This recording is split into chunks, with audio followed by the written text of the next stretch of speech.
TVC, a TV do Correio da Manhã.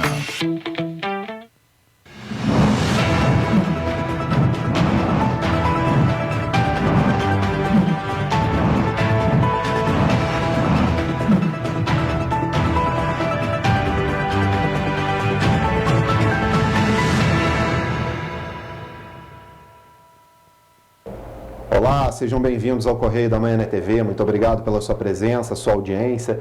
De onde quer que você esteja aqui no estado do Rio de Janeiro, no interior, na região metropolitana, muito obrigado por nos receber. Olá, Roberta. Olá, Jorge. Olá para você que nos acompanha. Olha só, você pode mandar a sua sugestão de matéria, a sua reclamação para os nossos canais de comunicação. Vai entrar aí na sua tela o nosso e-mail, tvccorreiodamanhã@gmail.com, e também vai entrar aí na sua tela o nosso WhatsApp, que é o DDD 24 993234567. Mande sua sugestão de pauta, sua reclamação, a sua denúncia. Isso aí, participa com a gente. O WhatsApp é facinho esse. E olha só, gente, hoje o dia amanheceu com chuva leve e russo, aquele famoso nublado, né? Aquela famosa névoa de Petrópolis. Essas são imagens feitas hoje bem cedinho da nossa sede em Petrópolis. Então vamos às notícias desta quinta-feira, dia 14 de abril. Polícia Rodoviária Federal e Concer reforçam atendimentos em estradas para feriado. Governo reduz ICMS de bebidas produzidas no estado. Hemocentro de Nova Friburgo tem 330 doações em março de 2022. O uso de máscaras deixa de ser obrigatório também em ambientes fechados em Petrópolis. Copa do Mundo Mercedes-Benz de Mountain Bike movimenta a economia de Petrópolis em mais de 30 milhões de reais. Projeto esportivo faz sucesso em Paraíba do Sul. Agora, no Correio da Manhã na TV. Começamos essa edição, como sempre, com os destaques do nosso jornal Correio da Manhã. Lembrando que você pode receber a versão digital do nosso jornal acessando o nosso site, jornalcorreiodamanhã.com.br, está aí na sua tela aí. Vamos aos destaques da primeira página. Nas Barbas do TRE, Programa Esportivo do Estado abriga 4.500 cabos eleitorais. Esse é o destaque da página 3 da coluna Magna Vita. Governo lança programa para incentivar reciclagem. Projeto visa dar créditos para empresas que estimularem o reaproveitamento.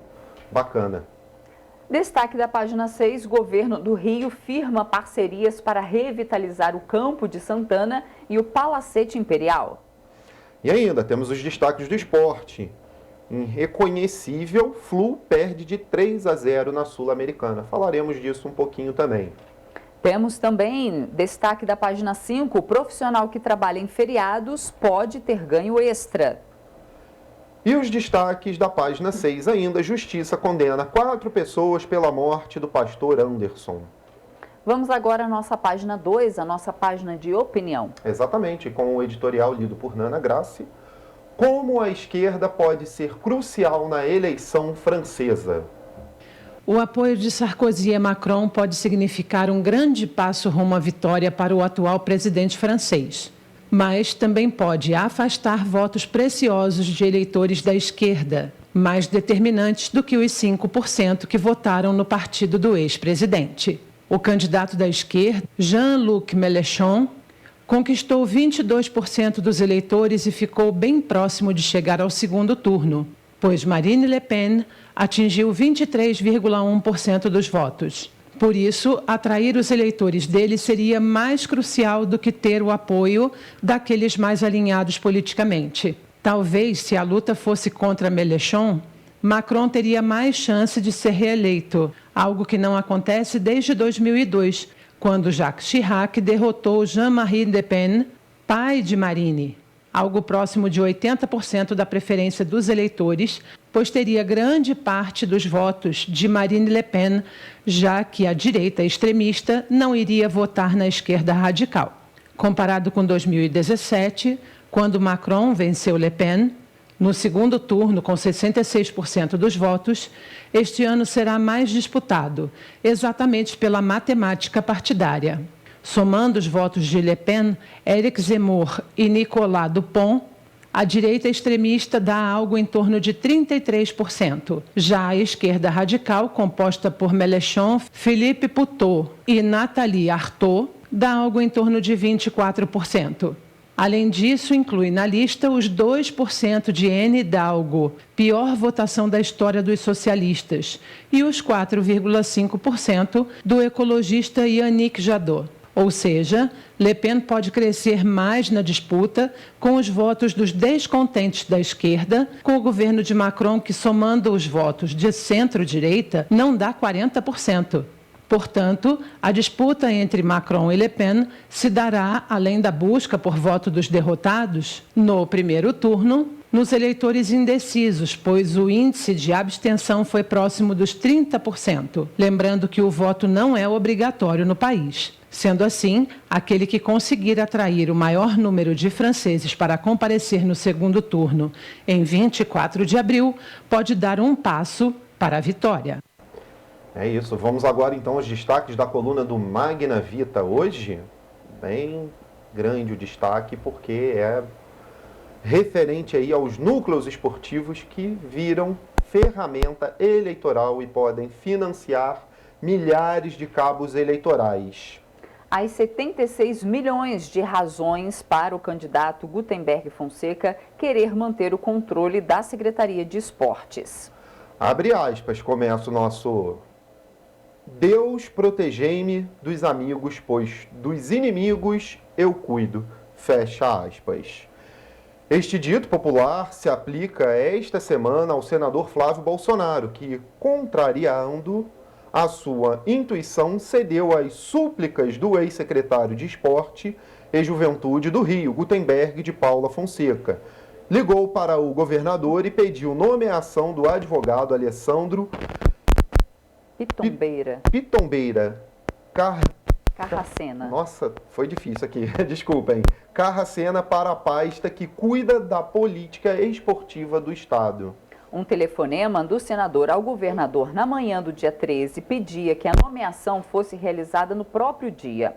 Há menos de 10 dias, a secretaria vinha sendo ocupada pelo oficial bombeiro Marco Aurélio Paes, com larga experiência na gestão pública, amigo de Gutenberg há mais de 2 décadas e responsável pela entrada do Gutinho no setor público. Conhecido pela sua austeridade e respeito, a súbita exoneração causou perplexidade. O mistério foi resolvido seguindo os últimos passos de Marco Aurélio Paes, que esteve na Casa Civil e Secretaria de Governo, Segov, tentando resolver os impasses do RJ. Em movimento, um dos esqueletos que encontrou no armário junto com bolas de basquete, redes de futebol e quimonos. Em pleno ano eleitoral e nas barbas do TRE, foi realizada a licitação do programa que colabora na sua primeira fase 500 núcleos esportivos em todo o estado, contratando 3 funcionários para cada local. O valor da primeira fase é de R$ 76 milhões e os contratados prestarão serviço por 1 ano à empresa Fairplay, que venceu a licitação. O projeto total em 3 fases, com 500 núcleos cada, um total de 4.500 pessoas em pleno ano eleitoral. A engenharia eleitoral de Gutenberg Fonseca, candidato a federal pelo PL, como o do deputado do senador Flávio Bolsonaro, resolveu 300 núcleos. Exatamente isso.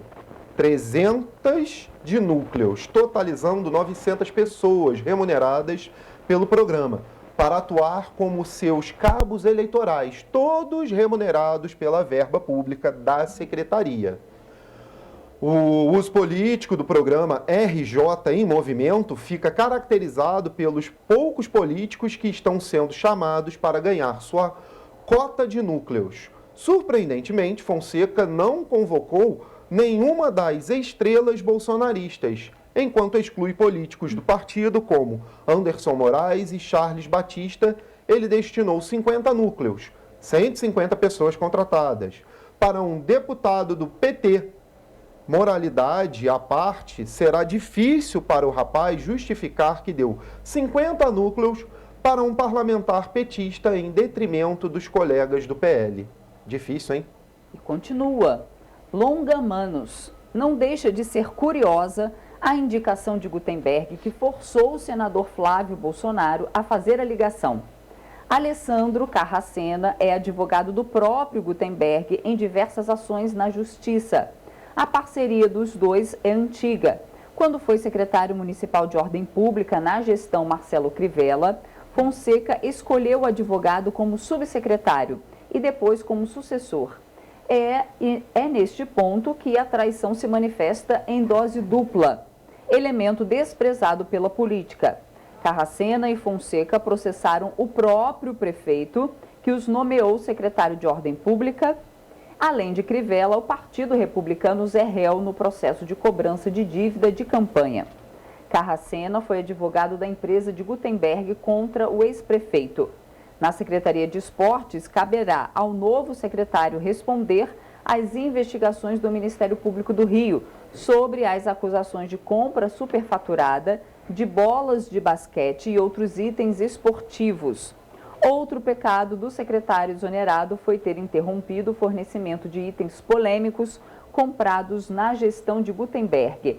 Corre na secretaria a informação que foi feito o atestado de recebimentos de materiais esportivos sem a devida entrega, só para acelerar o processo de pagamento. Pois é, e continua. Os pecados de Guttenberg e Fonseca. Entre os bolsonaristas, a figura de Guttenberg e Fonseca é controversa. Ele usa e abusa do nome do senador Flávio Bolsonaro, atropela com a sua candidatura a possibilidade de eleição de Max, do BOP, e Hélio Bolsonaro, além de outros candidatos a federal pelo PL. Utiliza toda a máquina da Secretaria de Esportes só para a sua candidatura, desequilibrando a disputa com colegas de legenda. Antes de entrar no governo Cláudio Castro, Fonseca exigiu que, além do esporte, lhe dessem as relações institucionais. Queria ser o interlocutor do Rio com Brasília. Olha só. Para Fonseca, a nomeação de Carracena pode ser temporária, até o senador escolher um nome definitivo. Ele próprio confessa que na terça, 12, a votação do senador era ficar longe de qualquer indicação para o esporte. O desespero de Guto se justifica. Ele tinha 76 milhões de razões para querer a pasta e viabilizar a sua eleição com os núcleos esportivos espalhados pelo Estado e nomeando 4.500 pessoas para trabalharem a seu favor, sem medo de ser barrado pelo Tribunal Regional Eleitoral ou pelo Ministério Público Estadual, que já o tem na mira. Olha, uma denúncia hoje grande, extensa, dentro da coluna do Magna Vita. Vamos agora então aos destaques da nossa página 4, nossa página de política. Estimulando o reaproveitamento, o governo federal lança certificado de crédito para incentivar reciclagem no país. O governo lançou ontem o programa Recicla Mais, que institui o certificado de crédito de reciclagem. A medida, formulada pelos Ministérios da Economia e do Meio Ambiente, pretende estimular investimentos privados na reciclagem de produtos e embalagens descartados pelos consumidores. No evento, o presidente assinou o decreto que normatiza o certificado. Perfeito. Ótimo projeto, né? Muito bom. A gente ontem estava falando justamente sobre isso, sobre reciclagem, sobre investimentos. O destino do lixo. Exatamente. Está aí um passo inicial, aí, uma boa medida do governo federal. Agora, nos destaques do Nacional, conscientizando a população. O Ministério da Saúde inicia campanha de combate à doença de Chagas. O Ministério da Saúde iniciou ontem, véspera do Dia Mundial de Combate à Doença de Chagas, campanha de conscientização sobre essa enfermidade que, segundo estimativas da pasta, atinge pelo menos 1 milhão de pessoas no país e resulta em mais de 4 mil mortes a cada ano. Então tá aí os Ainda investimentos. nessa página, Jorge, gostaria de ressaltar 2 assuntos assim super rápidos. A nossa página na tela só está errada. Eu peço para que coloquem a página do Nacional. Na página 4. Noronha deixa de exigir testes de Covid para turistas. Opa, é verdade. Bom. E também, já falando em reciclagem, Sim. Brasil registra reciclagem de 98,7% de latas de alumínio. Olha aí, importante. Tem empresas essa... até associadas, né, ali, associações brasileiras dos fabricantes de latas de alumínio, a Abralatas e a ABAL também, a Associação Brasileira do Alumínio, que fazem parte aí da campanha para fazer essa reciclagem do alumínio. Exatamente. Então, o Brasil reciclou aproximadamente 33 bilhões de latinhas de alumínio em 2021. Número excelente, expressivo, né? Ainda bem. Que bom. Vamos à nossa página de economia? Isso, vamos agora aos destaques de economia. As horas extras dos feriados. Olha, você trabalhador importante, hein? Profissional que trabalha nos feriados pode ter direito a adicional no salário.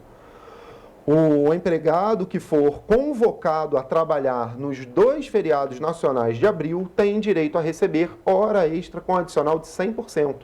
Na maioria dos casos, essa regra pode virar conforme a atividade em que a pessoa trabalha e também segundo convenção coletiva da categoria. Então vai depender aí da convenção coletiva ou da condição a qual o trabalhador presta o trabalho ali, presta o serviço. Exatamente. Bom ficar ligado, entra lá no nosso jornal que tem tudo lá explicadinho, todas as informações.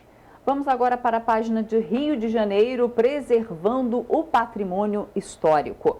Governo firma parcerias para revitalizar o Campo de Santana e o Palacete Imperial.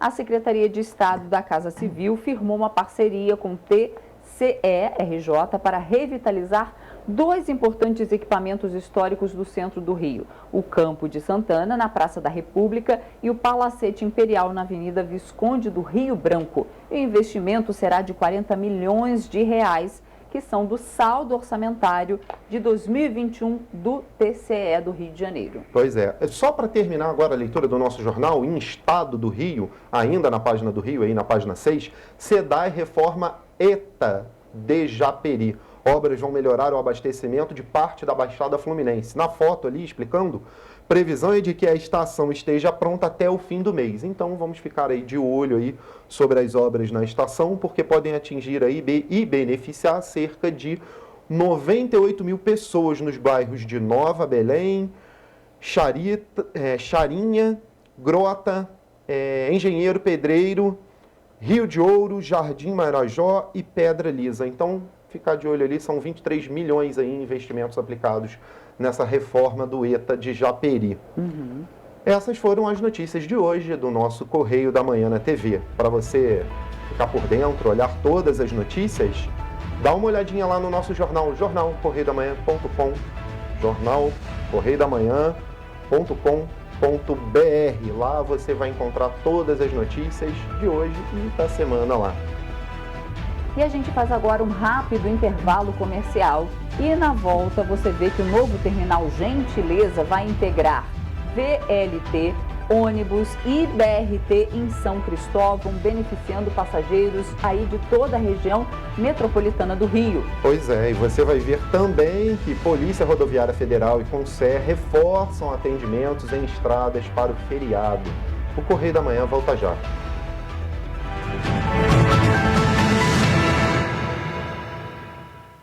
Já imaginou melhorar seu estado, sua cidade e a vida de sua família com o aplicativo? Alerge já! Chegou o Legisla Aqui.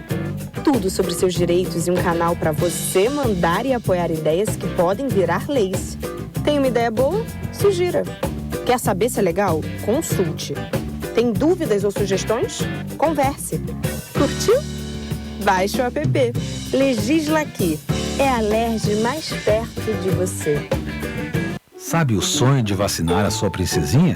Você pode realizar. Vacinar seu craque é um golaço. Vacinar sua futura médica é cuidar da saúde dela. Com a Covid não se brinca, se vacina. Vacine seu filho de 5 a 11 anos. Acesse novaiguaçu.rj.gov.br. Confira os documentos necessários e os postos com a vacina testada e aprovada para crianças. Prefeitura de Nova Iguaçu.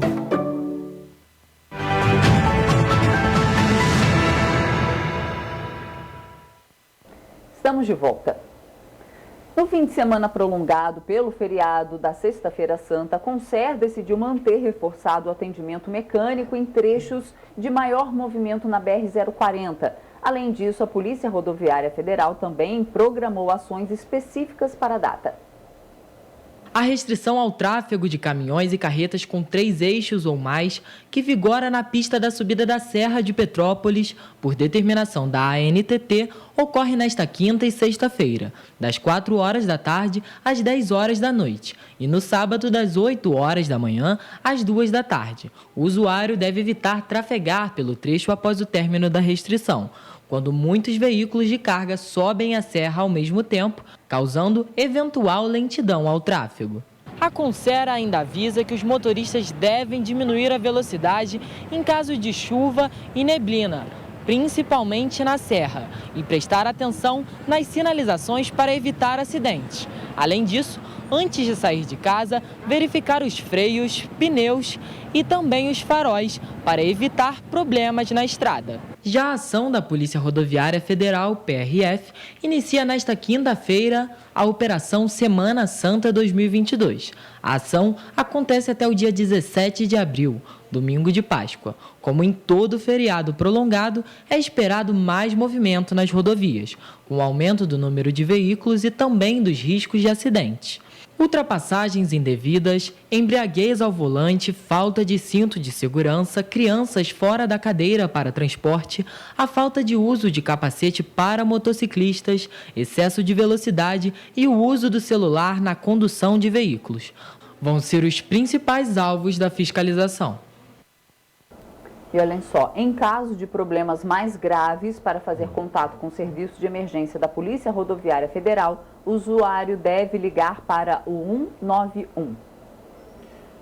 E olhem só, o governador Cláudio Castro, através de decreto publicado nesta terça-feira no Diário Oficial do Executivo, o regime de substituição tributária na comercialização interna de bebidas produzidas no Rio de Janeiro.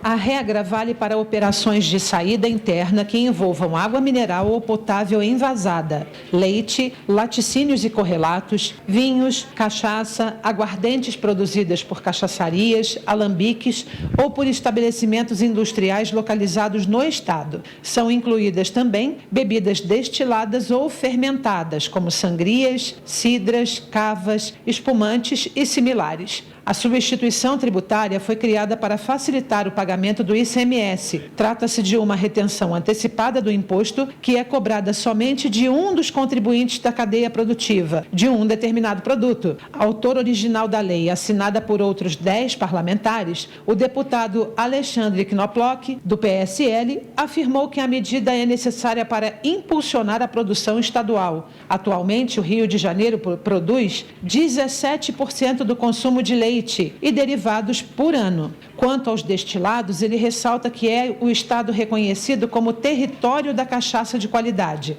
mas a alta carga tributária impede o avanço do setor. Também assinam como coautores os deputados Rodrigo Amorim, Alana Passos, Marcelo Cabeleireiro, Adriana Baltazar, Célia Jordão, Lucinha, Subtenente Bernardo, Bebeto, além dos ex-deputados Carlo Caiado e João Peixoto. Olhem só, notícia que vai beneficiar a região metropolitana do Rio de Janeiro. O novo terminal Gentileza vai integrar VLT, ônibus e BRT em São Cristóvão. Quem tem as informações é o nosso repórter Richard Stolzenburg. Richard, quantas pessoas por dia vão ser beneficiadas? Oi, Roberto, oi, Jorge, oi a todos que nos acompanham. Bom, esse terminal está suspenso desde 2012, são 10 anos aí parado por conta, na verdade, da expansão do gás canalizado na região. O investimento vai ser de 250 milhões de reais e o prazo aí para o término das obras é de 18 meses, ou seja, praticamente ali 1 ano e meio. deve beneficiar, Roberta, pelo menos 150 mil pessoas diariamente no Rio de Janeiro. E tem o objetivo de fazer a integração dos transportes BRT Transbrasil, o futuro BRT, que tem o mesmo prazo de entrega, né, do corredor Transbrasil, esse que já é um problema extenso no Rio de Janeiro, e também as 3 linhas do VLT Carioca e também dos ônibus convencionais. A princípio, esse terminal ele vai ter 25 mil metros quadrados com 2 níveis. Além disso, essa integração ela vai ser importante para diminuir o fluxo do trânsito no Rio de Janeiro e também, como a gente comentou, auxiliar aí a população a conseguir se locomover lá na capital fluminense.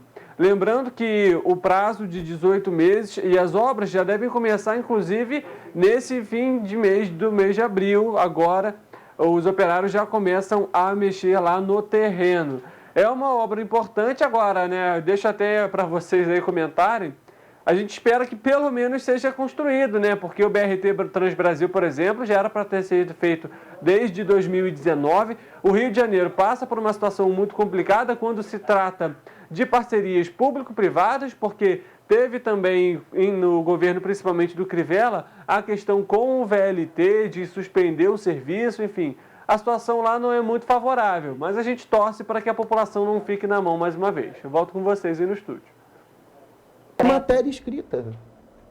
Voltamos aqui, Roberta.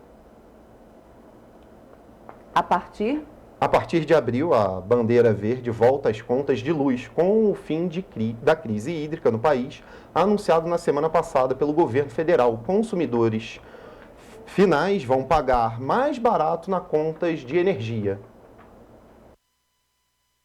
Vai entrar em vigor, o que deve dar um fôlego aos consumidores na hora de pagar a conta de luz, após o presidente Jair Bolsonaro decretar o fim da crise hídrica no país. De acordo com o Operador Nacional do Sistema Elétrico, a bandeira deve permanecer até o fim do ano. O sistema de bandeiras tarifários define o custo real da energia. Quando as condições não são favoráveis para a geração de energia, é preciso ligar as termoelétricas, aumentando o custo e, consequentemente, da conta de luz, a fim de cobrir os gastos e diminuir o consumo no país. Em setembro do ano passado, foi adicionado um valor de R$ 14,20 a cada 100 kWh por conta da crise hídrica no Brasil, causada pela estiagem considerada a pior em 90 anos. A alteração tarifária interfere diretamente na economia do país. Na medida em que são instituídas as bandeiras, elas passam a incidir em termos de custo, em termos de taxa, por sobre as tarifas aplicadas a consumidores e a empresas. Então, quando entra uma bandeira verde ou quando entra uma bandeira amarela ou vermelha, isso significa um acréscimo nas contas das famílias e das empresas e, consequentemente, isso torna mais caro essas contas. O resultado, portanto, é uma inflação mais alta nesse caso. Quando a bandeira verde é estipulada, não há acréscimo no valor final da conta de luz. Já as bandeiras vermelhas e amarela indicam acréscimos. No Brasil, as usinas hidrelétricas são responsáveis por 65% da geração de energia do país. Já a usina eólica mais sustentável gera 9% do total. As bandeiras funcionam de acordo com o nível de água dos reservatórios das hidrelétricas. Quanto maior o nível de água dos reservatórios, menos necessário é o funcionamento de termoelétricas e mais barato se torna o fornecimento de energia elétrica. Para garantir o fornecimento no país e obter reserva de energia, o governo federal contratou termoelétricas emergenciais e os prazos dos contratos vão até 2025. E agora a gente vai fazer um giro pelo esporte. Voltamos a falar com o Richard. Richard, o esporte internacional amanheceu de luto, não é isso?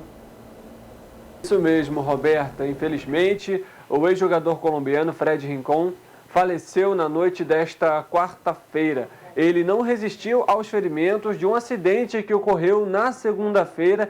Além disso, mais 5 pessoas também estão feridas. Olha, a gente tem um vídeo do momento exato do acidente. Pelo visto, o ônibus vinha em alta velocidade e atingiu o veículo de passeio onde, inclusive, o jogador estava.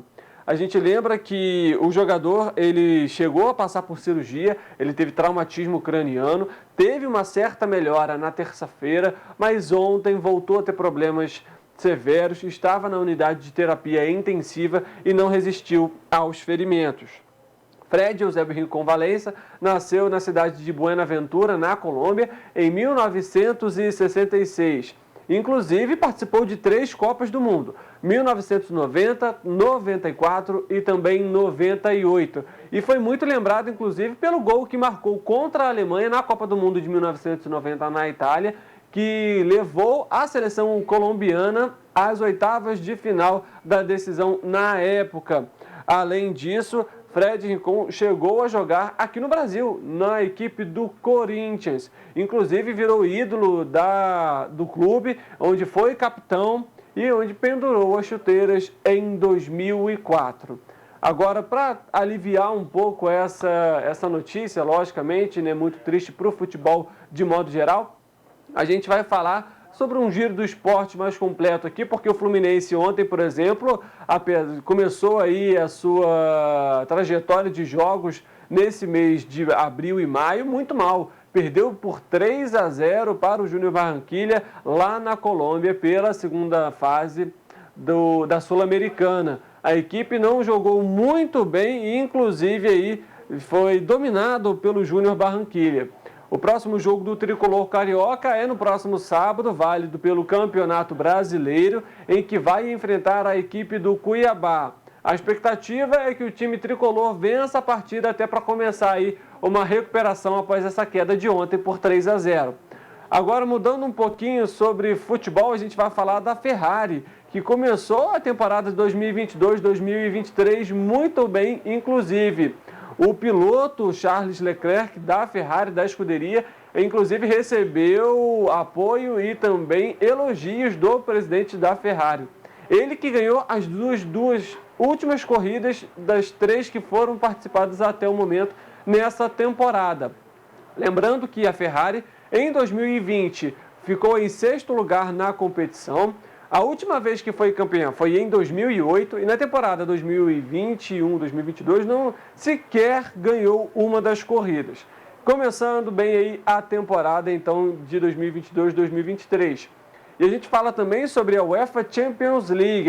As semifinais já foram decididas e vai ser entre Espanha e Inglaterra, basicamente, porque o Villarreal vai enfrentar a equipe do Liverpool. E o Manchester City vai enfrentar o Real Madrid. Os jogos devem acontecer agora no fim de abril e início de maio. Ou seja, a emoção não vai faltar aí nas semifinais da UEFA e eu volto com vocês aí no estúdio. Obrigado, Richard. Realmente a UEFA Champions League vai pegar fogo aí com essas finais aí, com as semifinais, né? E você vai ver depois do intervalo que o uso de máscaras deixou de ser obrigatório em ambientes fechados em Petrópolis. E ainda, que a Copa do Mundo de Mountain Bike movimentou 30 milhões de reais em Petrópolis. Nós voltamos já.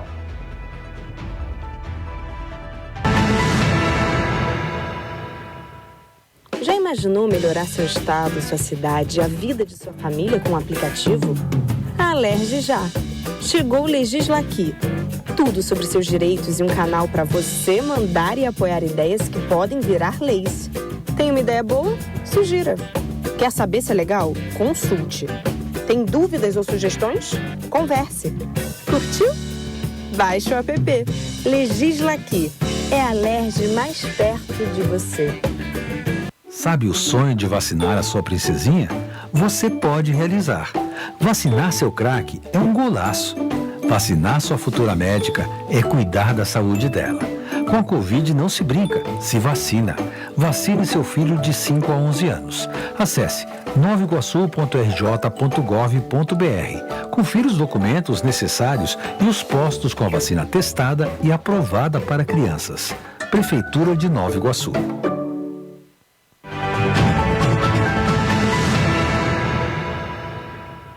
Estamos de volta. E a gente começa esse bloco com a notícia de que em Petrópolis o uso de máscaras deixou de ser obrigatório nos ambientes fechados. E a gente volta a falar com o Richard. Richard, quando essa decisão foi tomada?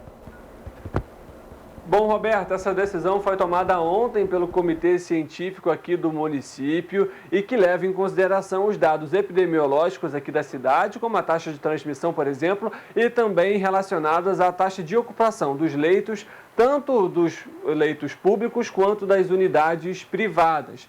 Lembrando que o uso da máscara já era facultativo aqui em Petrópolis desde o dia 15 de março para locais abertos.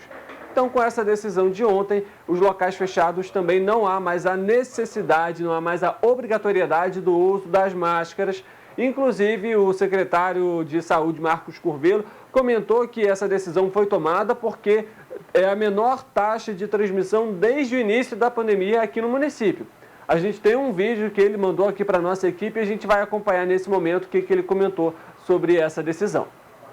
Hoje o Comitê Científico, que assessora a Secretaria Municipal de Saúde, esteve reunido e nós decidimos por flexibilizar o uso de máscara. Essas medidas são possíveis por conta da nossa ampla cobertura vacinal e a baixa taxa de transmissibilidade. Quero agradecer a todos que aderiram à vacinação e que, com responsabilidade, cumpriram os protocolos sanitários. Seguimos monitorando qualquer novo repique da Covid. Lembrando que a obrigatoriedade das máscaras permanece nos hospitais e também em clínicas médicas. A Secretaria de Saúde do município também informou que para aquelas pessoas com comorbidades e também que são imunossuprimidas, é sim ali uma recomendação de que essas pessoas permaneçam utilizando as máscaras. Eu volto com vocês aí no estúdio. Obrigado, Richard. E olha só, o setor turístico de Petrópolis promete ser movimentado com feriados da Semana Santa. A ocupação hoteleira já prevê ocupação de mais de 90% dos próximos finais de semana. Pontos turísticos cheios, movimentação nas ruas, essa é a expectativa do setor de turismo em Petrópolis, que garante 8 mil empregos diretos. Para as próximas 2 semanas, com feriados prolongados, a cidade conta com uma programação religiosa e de lazer. A previsão de ocupação hoteleira é de mais de 90%, assim como nas Copas Internacionais de Mountain Biking realizadas em Itaipava, foram mais de 50 mil pessoas e a ocupação acima de 80%. Atualmente, a rede hoteleira da cidade tem 118 meios de hospedagem e cerca de 6.300 leitos. A gente tem já hoje uma estimativa de ocupação na rede hoteleira no primeiro distrito de 64%, do segundo ao quinto distrito 82%, o que dá uma média de 73% para o feriado, sendo que esses números tendem a melhorar cada vez que vai chegando mais perto, as decisões de última hora, as pessoas animam-se a vir a Petrópolis, então esses números certamente vão melhorar. E eu acho que um dado importante é dizer que, se compararmos aos últimos 3 anos, nós hoje estamos já com taxas levemente melhores do que 2019. Ainda de acordo com a secretária, a vinda dos turistas para a cidade é importante para a movimentação da economia. Uma das estratégias é o calendário de programações que havia sido divulgado no ano passado, com mais de 20 eventos para atrair visitantes. O turismo religioso vai contar com programação nas 21 paróquias da cidade, assim como os corais que atraem fiéis na semana mais importante do ano para os católicos. Petrópolis tem mais de 100 igrejas e a maioria delas vai estar aberta para receber os turistas nos feriados. Além disso, o Museu Imperial, Casa Santos Dumont e Palácio de Cristal são os pontos que mais atraem os turistas no município. O Museu Imperial, que vai estar funcionando, a Casa de Santos Dumont, que também tem um apelo turístico enorme, é uma graça, e a partir de junho certamente teremos novamente devolvido a toda a população e aos visitantes nosso querido Palácio de Cristal. Estamos prontinhos para receber os turistas, esperamos de braços abertos. E como nós adiantamos ontem, por conta do feriado da Páscoa, a Prefeitura de Petrópolis decretou ponto facultativo nesta quinta-feira. Com isso, diversos estabelecimentos e serviços não vão funcionar ou vão ter horário diferenciado.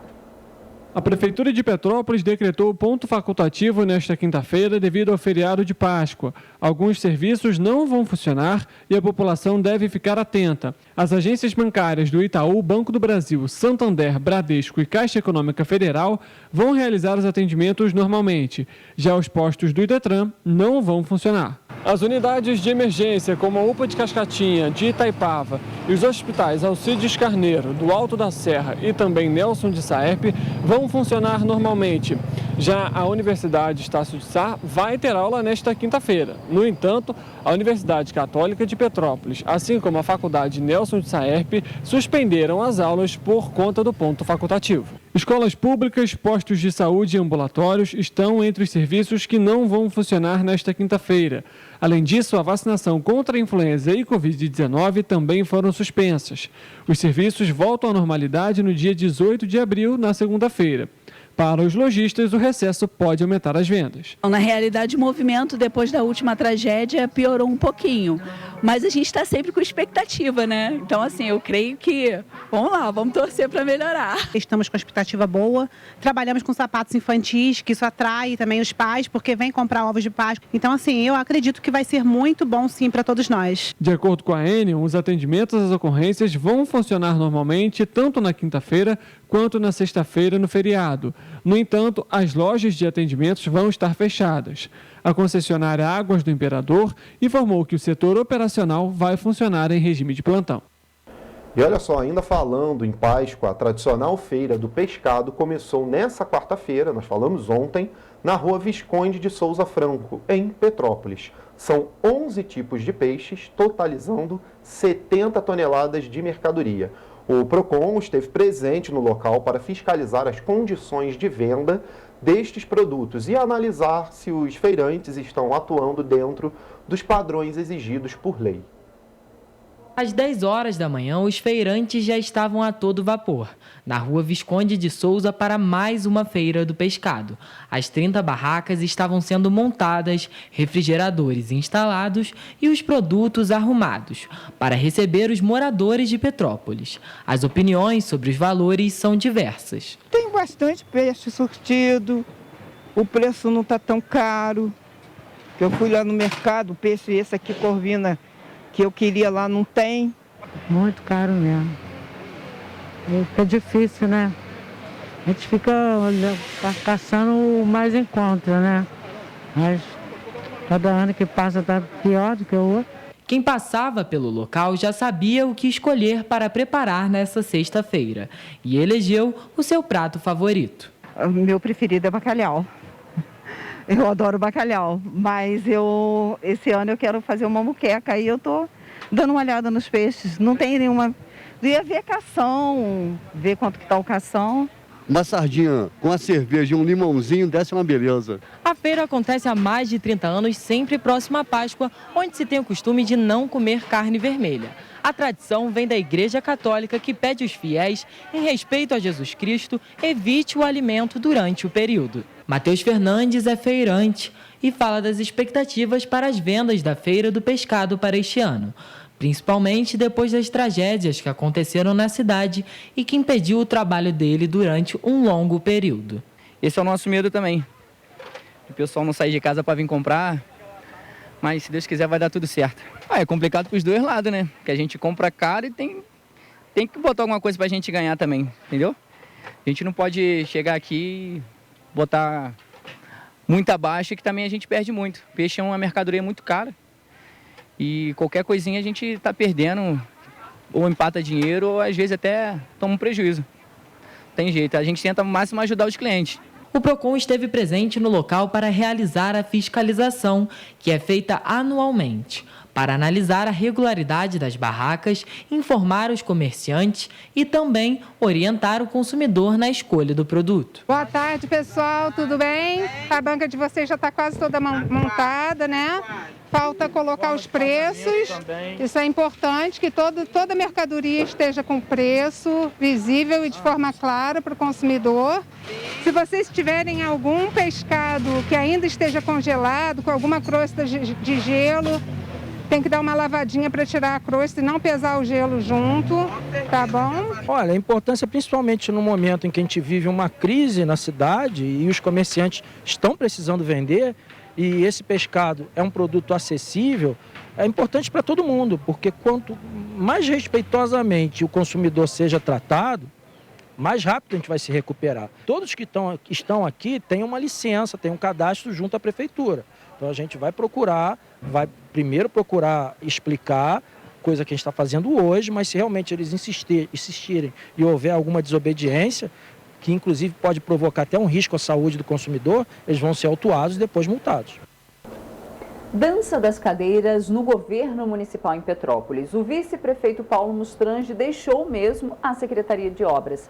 Quem traz as informações é o Richard. Richard, quem assumiu no lugar do vice-prefeito Paulo Mustrange? Quem assume então a Secretaria de Obras e Infraestrutura aqui em Petrópolis é o professor Almir Schmidt. Por conta aí, né, desse calendário, das exigências do calendário eleitoral, o vice-prefeito e também, né, era o secretário de Obras aqui em Petrópolis, Paulo Mustrange, deixou o cargo no dia 2 de abril. De lá para cá ficou nessa indecisão de quem assumiria o cargo, então o professor Almir Schmidt vai assumir esse cargo aqui em Petrópolis. Lembrando que ele, inclusive, já foi secretário de Obras aqui em Petrópolis em 2016, também no governo do Rubens Montempo. Ele estava desde dezembro do ano passado atuando na Secretaria de Meio Ambiente, que é onde ele era o diretor do Departamento de Licenciamento Ambiental. Além disso, o professor Schmidt também foi secretário de Meio Ambiente na terceira posse do Rubens Montempo aqui em Petrópolis. Essa dança das cadeiras é muito comum nesse período do ano por conta aí das eleições que chegam agora em outubro. Agora a gente deixa aqui, né, a nossa observação, principalmente nesse período em que a cidade passa por um momento muito complicado de recuperação, de muitas obras que devem ser feitas por conta da tragédia de março e fevereiro. Infelizmente, a cidade deixou de ter um secretário de obras durante esse período e agora assume uma outra pessoa no meio, né, desse processo todo.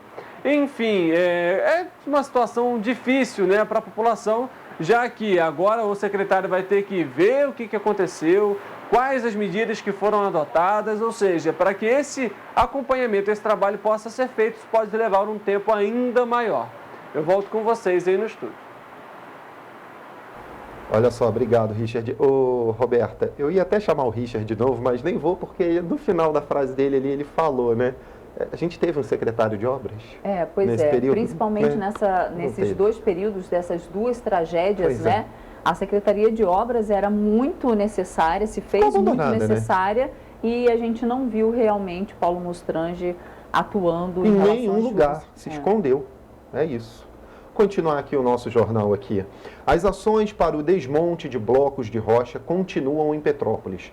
Na última segunda-feira, as equipes especializadas enviadas pela Defesa Civil trabalharam no Alto da Serra para a retirada de 10 toneladas de pedras, de 10 pedras com cerca de 160 toneladas ao todo. Quem esteve presente em Petrópolis durante os desastres socioambientais ou acompanhou pela TV Correio da Manhã, percebeu que uma das regiões mais atingidas pela água foi o Alto da Serra. Em quase 2 meses de trabalho, equipes já retiraram 1.800 toneladas de pedras em áreas afetadas pelas chuvas. No fim de semana, foram retiradas 90 toneladas do Chácara Flora e, na segunda-feira, cerca de 160 toneladas do Alto da Serra. Jonas Tavares é morador do Chácara Flora e, mesmo com limpezas, continua preocupado com a região. Eu observei essa semana que voltaram a tirar os barros, as pedras do quintal das pessoas que foram atingidas pela barreira. Tem barreiras ali na Alfredo Chelic que está muito perigosa.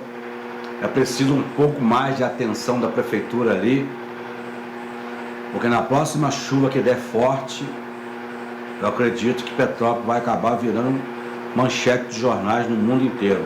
Os técnicos atuam em áreas onde são informadas as chances de novos deslocamentos, onde é necessária a desobstrução das vias. A técnica utilizada é a de isolamento, onde até 50 metros ao entorno é isolado e a população que mora no local é comunicada. Além disso, a técnica é considerada de baixo impacto, onde traz segurança tanto ao trabalhador quanto a quem mora na região. Para a remoção das pedras é adotado procedimentos com o uso de correntes elétricas de baixa voltagem, responsáveis por queimar o produto a partir de uma reação exotérmica.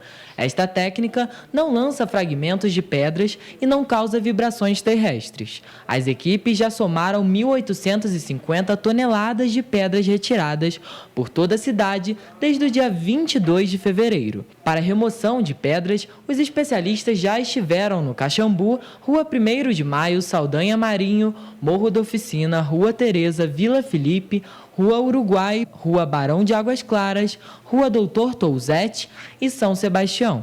Chácara Flora precisa da atenção da atenção da prefeitura. Por favor, ajude o Chácara Flora. Aquelas terras estamos tirando, mas precisa fazer a obra, porque a próxima chuva vai começar a ficar estreita. Agora em dezembro, agora tem uma pancada de chuva boa. Não espera vir um verão não, porque o próximo verão vai ser complicado. Ok? Chácara Flora, SOS Chácara Flora. Tiramos o barro, vamos começar a fazer os muros de contenção. E o Hemocentro Regional de Nova Friburgo reuniu durante o mês de março deste ano 330 doadores na unidade.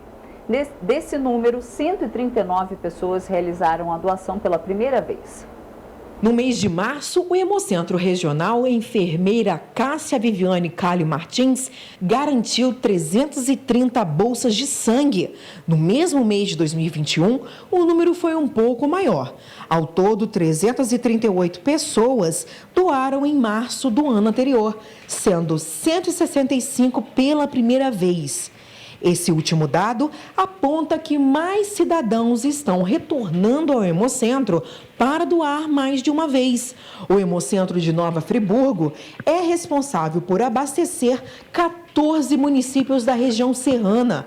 A Secretaria de Saúde ressalta que o aumento dos números é consequência das constantes campanhas feitas para alcançar mais doadores e que está sendo programado mais um dia de doações para o próximo sábado, dia 16. É isso. Bom, vamos agora à previsão do tempo, né, Roberta? Pois é, estou até olhando aqui no celular, porque a gente recebeu imagens aqui. Estou perguntando até exatamente onde essas imagens foram feitas para a gente falar, mas chove forte nesse momento em Petrópolis. E a previsão do tempo para as cidades que compõem a nossa área de cobertura é de céu nublado com chuva leve e o famoso russo. As temperaturas vão variar entre 16 e 24 graus em Nova Friburgo, 21 e 29 graus em Paraíba do Sul, 16 e 25 graus em Pati do Alferes, 16 e 24 em Petrópolis, 15 e 24 graus em Teresópolis e entre 23 e 33 graus em Três Rios. As imagens que você recebeu aí, que você estava perguntando, é perto da Cruz Vermelha. Perto ali de Bingen, né? No bairro Bingen. Exatamente. E aqui no centro da cidade, a gente está aqui dentro do estúdio, mas o barulho... De longe, né, o barulho já. Chove forte aqui em Petrópolis e a previsão é de chuva realmente para esse feriado. Aliás, estava muito abafado de madrugada. Né? Deu aquele efeito ontem estufa. estava muito abafado, ontem choveu bastante em algumas áreas daqui de Petrópolis, não em todas, trovejou bastante também e deu uma refrescada, mas a previsão realmente é de chuva forte, todo mundo tem que ficar atento em Petrópolis. Principalmente naquele sinal de alerta da Defesa Civil aí, se você está recebendo, já fica atento aí para os postos, né, que podem receber pontos de apoio. Isso aí.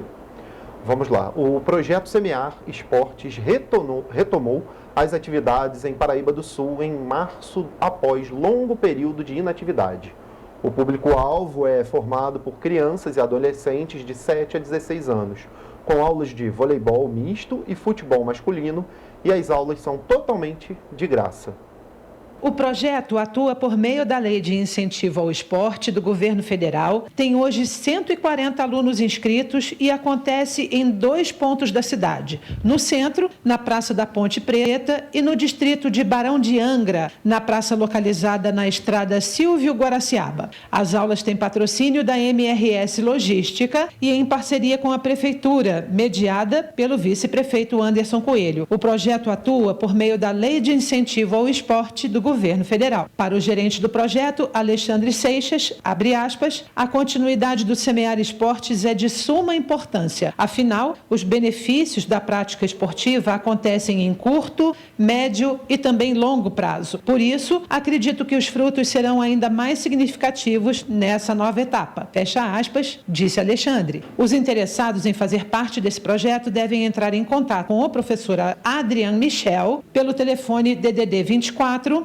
99250 9849. Vamos repetir, DDD 24, número 99250 9849.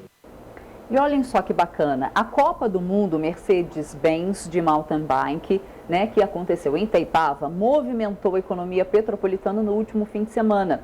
É estimado que mais de 30 milhões de reais foram movimentados na economia entre a última quinta-feira e domingo.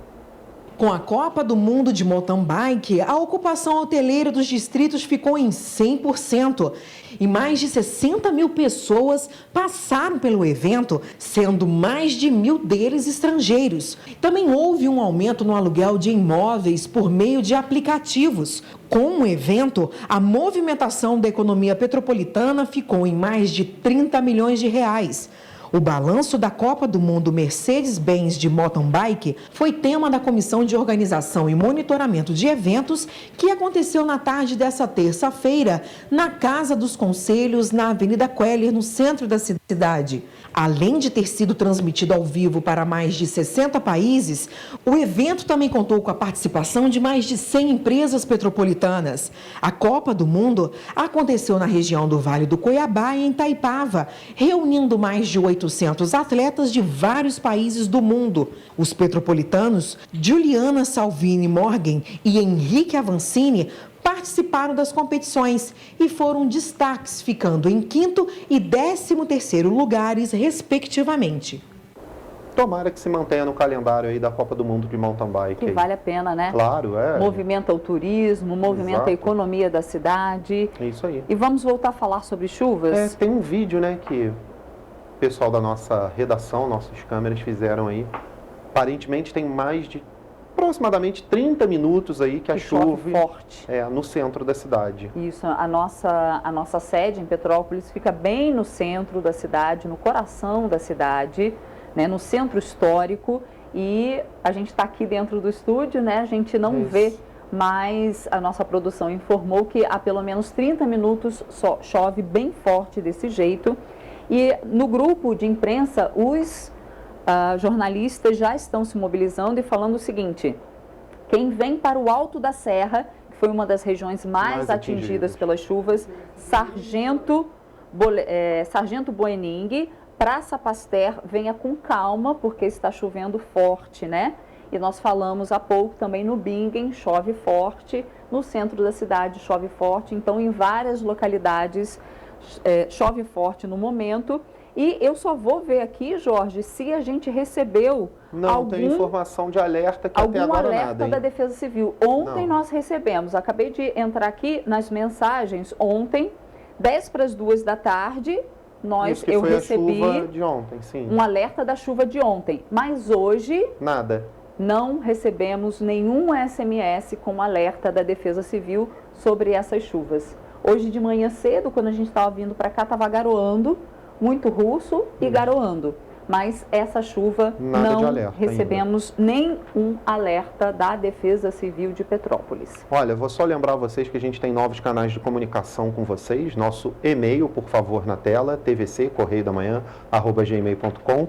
E o nosso WhatsApp, 024, né, o DDD 24 aí, 993234567. Tá aí na tela também, é o método mais fácil de você, nosso telespectador, fazer a sua denúncia e participar conosco aqui. Mande imagens da chuva. Isso aí. Como está o seu bairro, a sua rua nesse momento? Chove muito? Tem perigo de alagamento? Como está o seu bairro? Dá para trafegar? Mande para a gente. Ponto de apoio está aberto. Como é que está sendo feito aí no seu bairro? Participa conosco. Queremos escutar você, tá bom? Isso aí. E amanhã a gente está de volta às 7h30 da manhã. Até lá. Tchau. Tchau.